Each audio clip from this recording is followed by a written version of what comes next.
Vuoi assaggiare una birra dove al suo interno scopri la specialità tipica friulana? Lumi Beer, il prodotto ricavato in 20 ettari di terreno coltivato orzodistico, biodiversità, performance ambientale. Lumi Beer nelle sue 5 versioni disponibili, 4 per consumo veloce e dissetante e la versione Magnum per intenditori. Lumi Beer si abbina a qualsiasi palato. Lumi Beer è un prodotto esclusivo Azienda Agricola Pancera, il buon seme, i buoni frutti.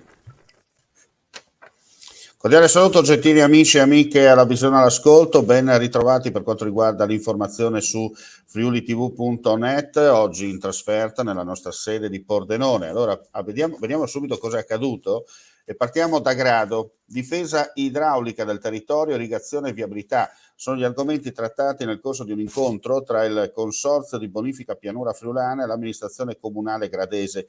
I vertici e tecnici del consorzio, la presidente Rosanna Clocchiatti, il direttore Armando Di Nardo, il direttore generale aggiunto Stefano Bongiovanni, insieme a Massimo Ventulini, dirigente responsabile della manutenzione, e a Carlo Alberto Buiatti, responsabile di zona, hanno illustrato al primo cittadino Claudio Kovas, all'assessore all'agricoltura Roberto Borsatti e al consigliere comunale Marco Zorz i lavori in corso e i programmi relativi sia all'attività irrigua che alla bonifica idraulica. E ora andiamo a Udine per quanto riguarda il concetto dell'economia. La Camera di Commercio Pordenone Udine ha organizzato nel pomeriggio di ieri in Sala Valduga un incontro dibattito con l'obiettivo di aprire una riflessione sul momento che stiamo vivendo, con un particolare focus sull'economia. Un'economia già provata da un biennio di pandemia globale che ora si trova a fare i conti anche con la guerra in Ucraina, evento che sta già fortemente mutando gli equilibri geoeconomici e politici internazionali. Stiamo entrando in una nuova era. Moderati dal direttore del Messaggero Veneto e del piccolo Omar Monestier, hanno portato il loro contributo Arduino Paniccia, presidente di ASCE, Scuola di Competizione Economica Internazionale di Venezia, e Nicolò Locatelli, coordinatore di Limens Online, il sito di Limes. L'incontro dibattito è stato introdotto dal presidente Giovanni da Pozzo e chiuso dall'assessore regionale alle attività produttive Sergio Emilio Bini. E adesso andiamo a Monfalcone con una notizia di cronaca: 2500 articoli di abbigliamento non conformi alle regole posti sotto sequestro durante il mercato settimanale.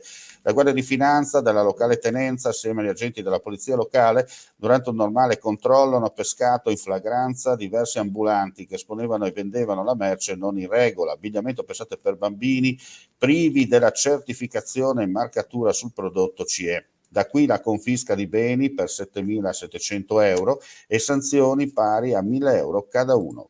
Ed ora proprio una notizia di cronaca flash che ci è appena giunta in redazione. Prima di chiudere proprio dell'ultimo minuto, incidente lungo la A4 nel tratto tra Lattisana e San Giorgio di Nogaro in direzione Trieste, uno scontro tra un'ambulanza e un mezzo pesante in transito.